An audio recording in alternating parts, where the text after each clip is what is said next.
मित्रांनो, गेल्या काही तासांपासून राज्यातील अनेक शेतकऱ्यांच्या मोबाईलवर बँक मेसेज येताना दिसत आहेत आणि त्यामुळे अनेक शेतकऱ्यांमध्ये एक मोठा संभ्रम निर्माण झालेला आहे.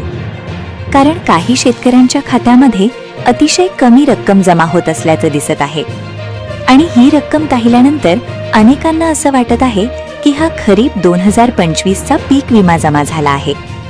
परंतु मित्रांनो, इथेच एक महत्त्वाची गोष्ट समजून घेणं खूप गरजेचं आहे. सध्या राज्यामध्ये खरीप 2025च्या पीक विम्याचं वितरण सुरू झालेलं नाही. हो मित्रांनो, सध्या जमा होत असलेली रक्कम ही वेगळ्या कारणासाठी दिली जात असल्याचं समोर येत आहे. विशेषतः 2022च्या खरीप हंगामातील काही प्रलंबित पीक विमा रक्कम आणि 2024च्या खरीप तसेच रब्बी हंगामामध्ये ज्यांना 1000 रुपयांपेक्षा कमी विमा मिळाला होता, अशा शेतकऱ्यांच्या खात्यात ही रक्कम जमा होत आहे.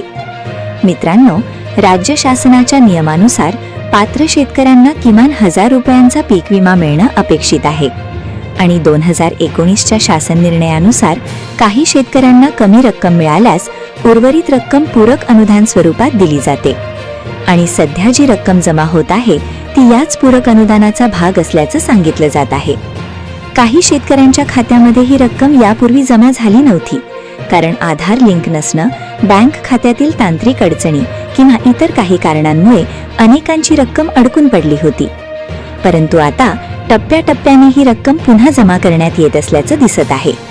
म्हणून मित्रांनो, खात्यात आलेली छोटी रक्कम पाहून हा खरीप 2025चा अंतिम पीक विमा आहे असा गैरसमज अजिबात करून घेऊ नका. कारण खरीप 2025 संदर्भातील प्रक्रिया अजूनही पूर्णपणे सुरू झालेली नाही. अद्याप त्यासाठीचं कॅल्क्युलेशन, शासनाचा हिस्सा, केंद्र सरकारचा निधी आणि इतर तांत्रिक प्रक्रिया सुरू असल्याची माहिती समोर येत आहे. त्यामुळे पुढील काही दिवसांमध्ये या संदर्भातील आणखी मोठी अपडेट येण्याची शक्यता आहे आणि जसं नवीन अधिकृत अपडेट समोर येईल तसं आपण सर्व माहिती सोप्या भाषेत जाणून घेण्याचा प्रयत्न करणार आहोत. म्हणून अशाच महत्त्वाच्या शेतकरी अपडेटसाठी आपल्या माझी योजना परिवारासोबत जोडलेले रहा. पुन्हा भेटू एका नवीन आणि महत्त्वाच्या अपडेटसोबत.